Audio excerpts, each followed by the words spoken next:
one yours? Yes. Yeah. All on your own here. Well, yeah, I mean, my wife would have been, but she's not well at the moment. Yeah. Sore No, I meant throat, the others have got with the display people, and you come. Oh, the chap that's got the sign, Blackheath sign, he's gone on the honeymoon to Madagascar. Was it Blackheath. Blackheath? Yes. That's who I am today. You're Blackheath today, yes. Yes, so, I mean, consider it's a London club, it's got so few members. I come from Dover then. Oh, you're from? M.B.A. Dover, yeah. Oh, so you know Alan then?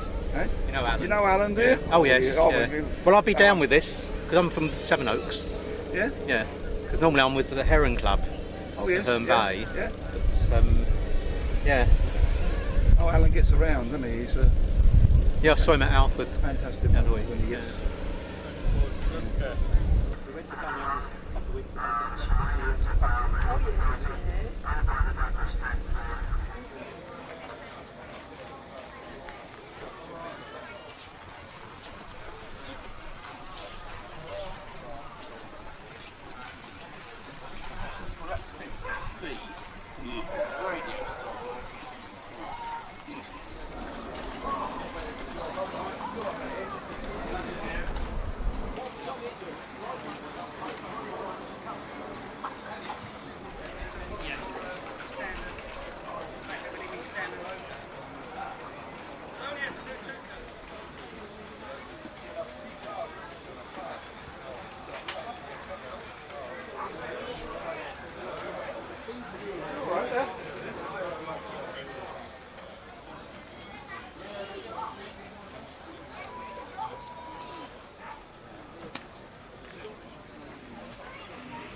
Just take one of these or something.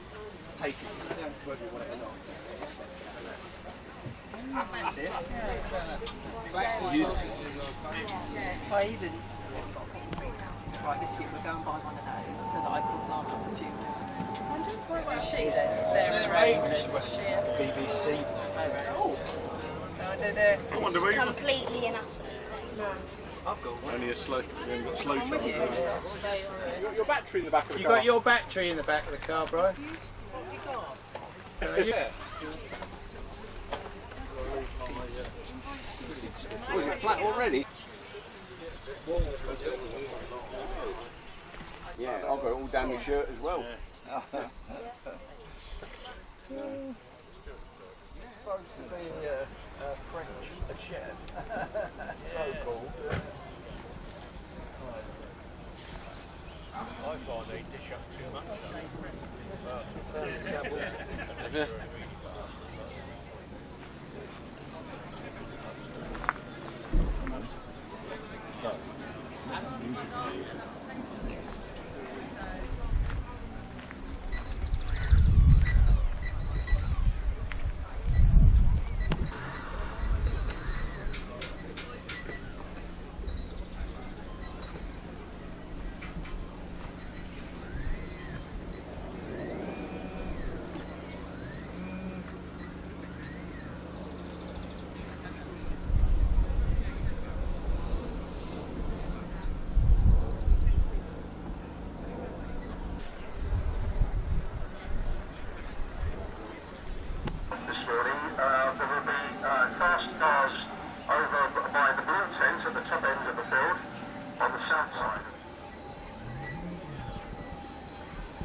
while you're loading. Straight back again. That's ready to go. Okay. Clicking on this one here. We used to have a yeah. We used to use PB4s. Yeah. And they changed. Use everything on the top. Turn it on. Okay, right. There's a rattle on that side. Oh, you're in. That's stumped, didn't it? Technical questions on the subway. Turn the pacemaker sideways off. That's it.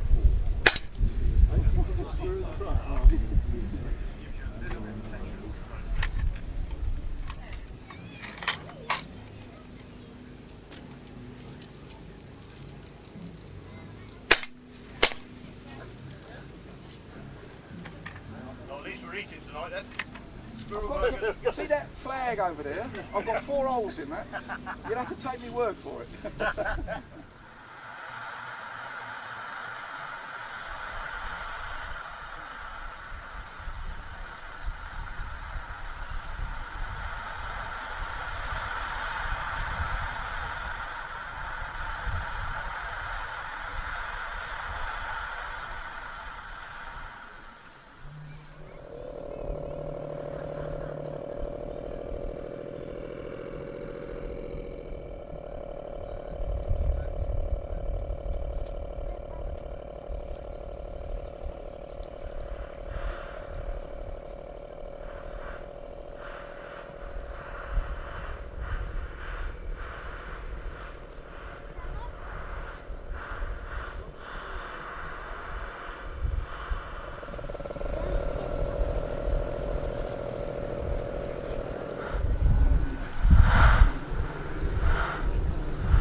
start the slow procession past my reporting position, and if it's exclude commentary.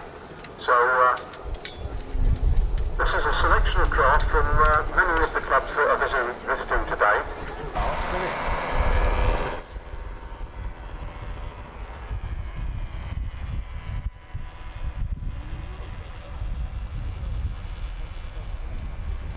I think you'll agree that's a very nicely detailed craft, and the owner should be very proud of it.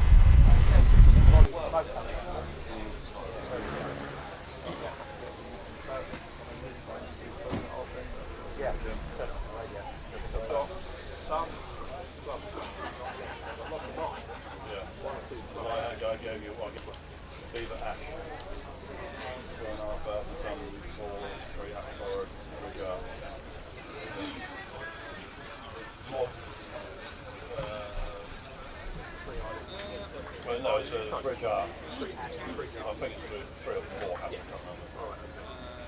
All right.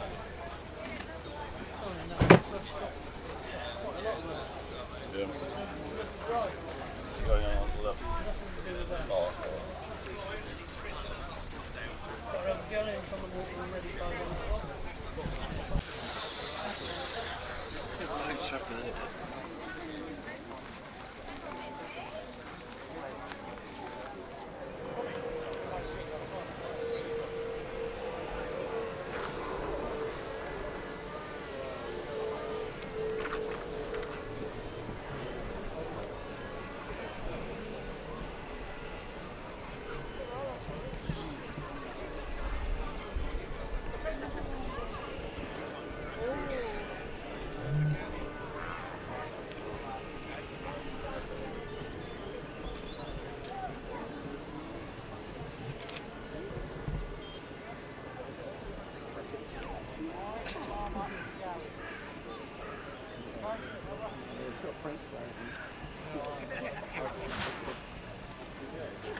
Good afternoon, ladies and gentlemen. Welcome to the Portsmouth Model Bank Display Team's display. There's just a short delay because, as you can probably appreciate, we have various different clubs that are obviously demonstrating throughout the day. So as a safety side of it for us using pyrotechnics, we've got to make sure that all frequencies are clear. We're just waiting on 2 frequencies, and then when the dampers can let us know that those frequencies are clear, then we will sort of carry on our display as soon as possible. So appreciate your patience, and please stick around. Thank you. Do it on route. 2 or 3 EMP. Lovely Jim.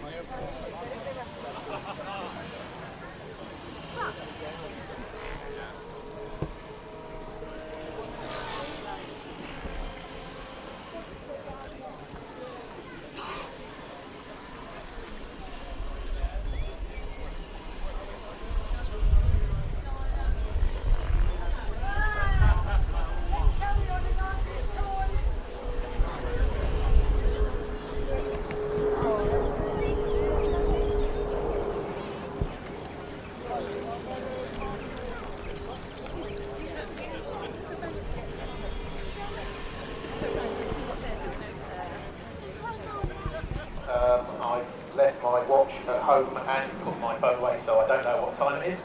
Therefore, that produces the degree of panic that is inherent trying to start at 1 o'clock. So I'm fairly confident, looking at my wristband, that it is in fact dead on 1 o'clock now, give or take. Today we'll be staging 2 displays for you. The first one involves our 18th century sailing vessels, which you can see milling around the main display area. And our second display, which will follow on, will involve our World War II convoy action. Some of you who are appropriately placed can see them milling up further up the pond. And this will end with a landing on our village that you can see spread out by me, the operator, and many people eagerly anticipating seeing tanks operating. The displays today will involve pyrotechnics, so expect some loud bangs and flashing throughout the display. We'll be starting, I say the sailing ships will be firing their cannons, which are they're loud, but they're not terribly loud. They'll be fine, you'll love them, and if you don't, you're in the wrong place.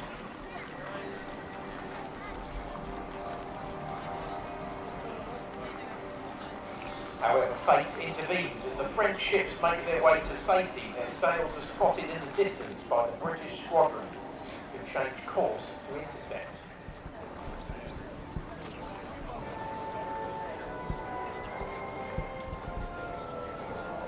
As the ships close with one another, the British squadron shorten sails and slow their approach, lest they sail straight past the French ships.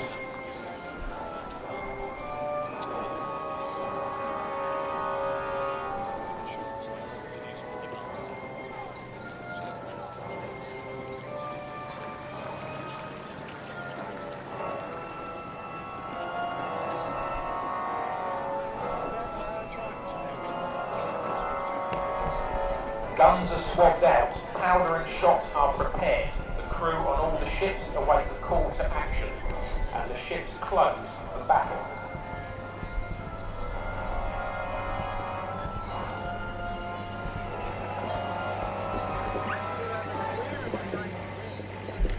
Gunport to gunport. The order goes out. Open fire.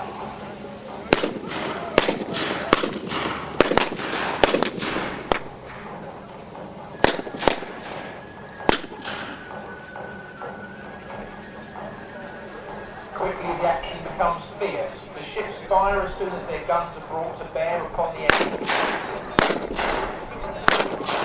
Short-range carronades are fired into the hulls of the ships, causing havoc below decks.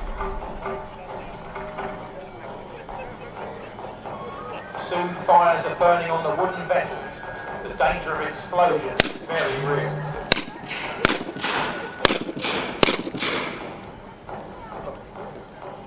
Masts and rudders are shot through, causing the ships to lose steerage way.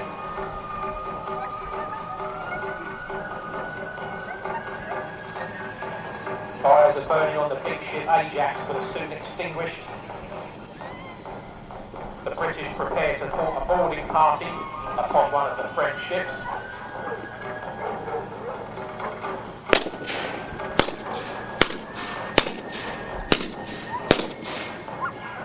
French frigate is still attempting to defend its prize.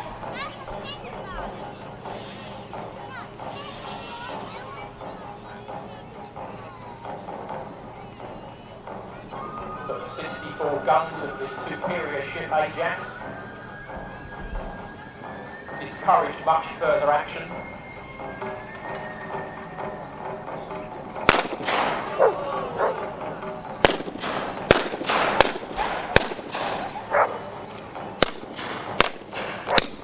The fight is not over yet.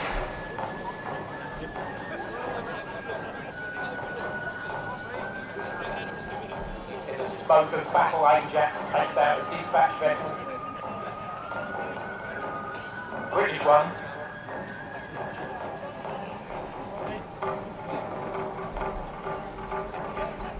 The French ship is now in the hands of the British.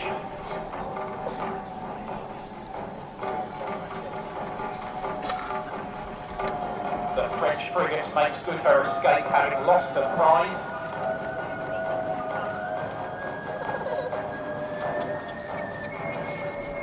Now back in the hands of the British Royal Navy. The British ships return to Falmouth to inform their lordships of the resounding victory and to break out the rum rations and celebrate in their own traditional way. 3 cheers to the Royal Navy. Hip hip. Hip hip. Hip hip. Yay! Round of applause for our sailing and ship operators.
Various other vessels you see, tankers vary in scale from 1/32, just passing me. It's a rusty old black and white vessel, the Chance. This is built at 1/32 scale. Passing the Mulberry is the Ohio, the famous pedestal tanker. That's to a scale 1/60. And one of the tankers is alongside at the moment is a 1/72 scale, as are the other two. We'll say the other two. This conversation has reached the end of interestingness. Our merchant ships, I believe, are about to form up. Subtly reminding me that they're about to form up.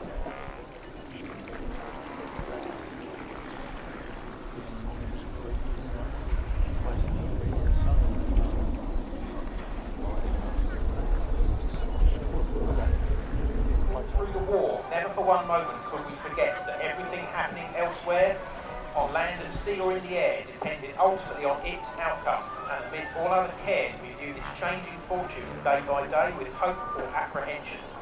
The words of Winston Churchill after the Second World War. We join our convoy 5 days out of Newfoundland and heading slowly towards the port of Liverpool. The convoy consists of a mixture of merchant ships loaded deep with stores and supplies for the war effort, escorted by ships of the Royal Navy ranging in size from armed trawlers, destroyers and corvettes, to distant cover provided by escort carriers and battleships. The battleship is currently on our static display, providing distant cover in case the U-boats sneak over the grass. An average convoy will consist of about 50 ships travelling at about 8 knots and could be 6 miles wide and 2.5 miles long. Keeping these ships safe would be the Atlantic escorts of the Navy, some providing close support to the transports, while others would be further out actively hunting down suspected contacts, trying to flash out any U-boats threatening the vital supplies. And the U-boat? Well, just want the Royal Navy to know that it's there. So when you point at it, you point at the U-boat, there it is, Come on, sort it out. Alright, now I'm going to have to suggest that you suspend disbelief and pretend you can't see it. I'm sure it'll be gone in a minute.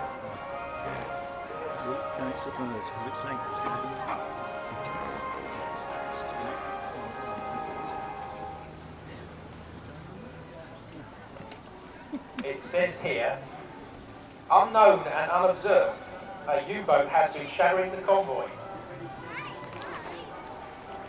Maybe we shouldn't have pointed at it. Out of range of the ship's radar sets, it trails the convoy, radioing ahead to other waiting U-boats, that's the ones we can't see, as they approach the convoy.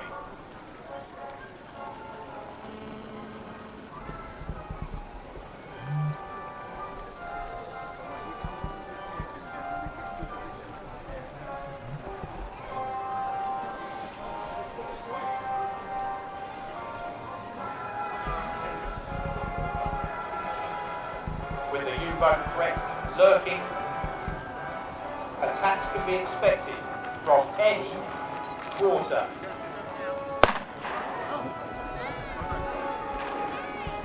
Torpedoes are loose within the convoy.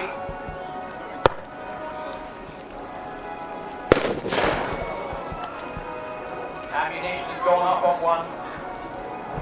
Second ship, distracted by the smoke, ran into a small island. That's what happened last year. The captain has Dogs been get shot. very upset.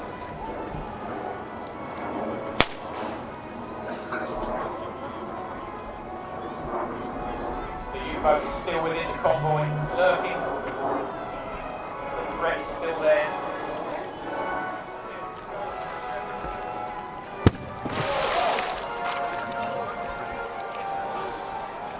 We've lost a ship to the threat of the U-boats.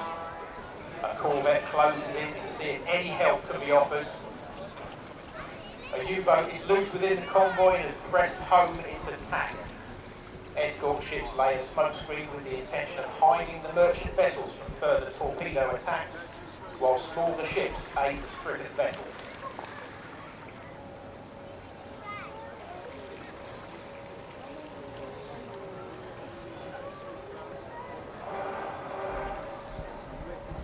Escort ships are soon able to establish an approximate position for the U-boats using hydrophones as corvettes approach their targets.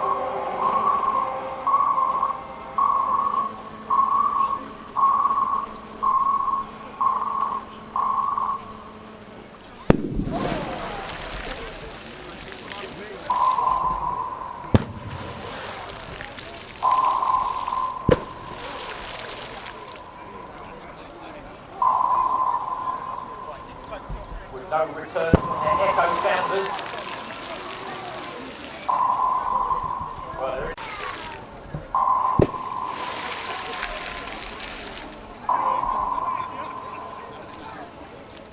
I'll tell you what. How much fun do you have in a boat? The remaining U-boats withdraw, allowing the convoy to proceed on in safety. Except obviously for the broken down merchant ship, the one we blew in half earlier. I think a quick round of applause for our on the water operators is required. Thank you very much. Now we'll just be preparing for our landing, which is the last part of the display.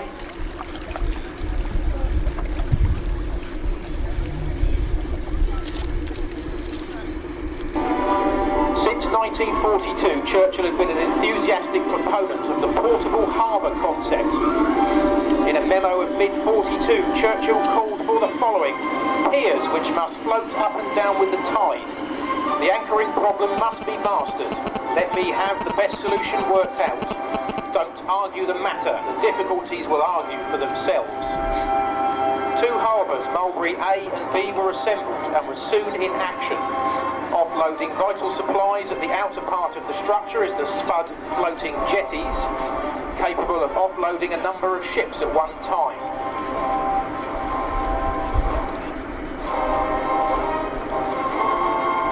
The roadway, or whale, provides the route from deep water to the shore, supported by beetles, concrete or steel barges, keeping everything afloat.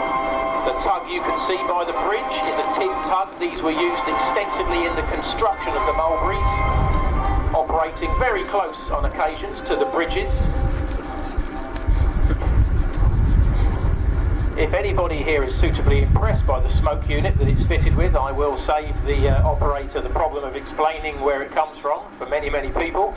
It's an American smoke unit by a company called Harbour Models. It's about $112, whatever that translates into old money, I'm not really sure. But that's $112 colonial money, not proper pounds.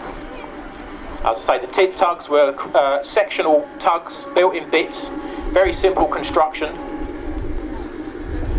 They could be built by engineering firms, then shipped by road to small shipbuilding yards where they could be welded together. Over 173 were built. This is one of the last surviving ones. This one was still serving in Portsmouth Harbour up to 1973. She wasn't this colour then, she was black and buff, traditional black and buff colour, and I think she did convert into diesel by then, but she's done long and sterling service. Protecting the landing craft, you will see a motor torpedo boat. This is the Vosper Thornycroft 73-foot motor torpedo boat. She might just show her your legs. Her legs. She won't show you your legs. There's a little strain, but she will show you her legs if you ask her nicely. Let's see what the motor torpedo boat can do. The 73-foot Vosper motor torpedo boat came into service from 1973 onwards. No, start again. 1943 onwards. She was the first MTB to be fitted with 4 torpedoes. They were replacement for air-launched torpedoes. RAF and Coastal Command had stopped using the 18-inch torpedo, and we're now using guns and bombs. So a large surplus of 18-inch torpedoes were available, so this boat was built to accommodate them. We have landing craft mechanised. The LCM-3 was an American design by the Higgins Company. It was rarely used to land tanks onto the beach. We are twisting history a little bit here. However, it was used later in the war in this role to cross the Rhine. So more sheltered waters, she was able to carry a Sherman, crossing the large rivers of Germany. Usually at D-Day landings they would have landed troops and small armoured vehicles rather than the tanks, but for the sake of today's display we'll be running with the tanks. On the 11th of June, Adolf Hitler issued a no retreat to his forces order. They had no choice but to hold their ground, and in holding their ground in Normandy over the next 2 months they were to be destroyed by massive Allied firepower in a repeated series of attacks.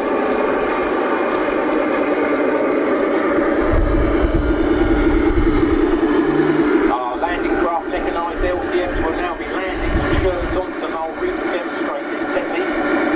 I am keeping my fingers crossed this goes very well.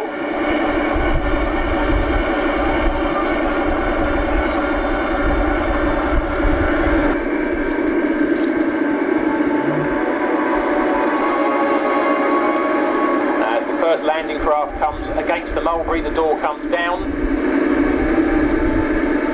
The extremely nervous tank operator prepares to disembark my tank.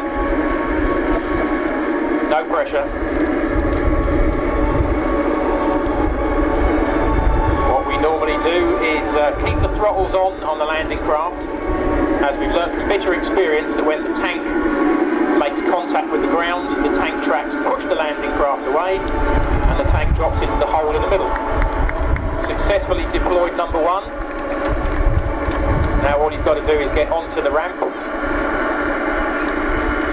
without disappearing into the water.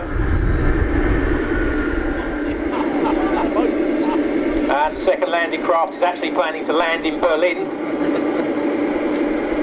as he approaches at full power.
Taking views over the surrounding countryside and being used to direct fire on the advancing allies, it must be captured at all costs.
Meanwhile, at the village,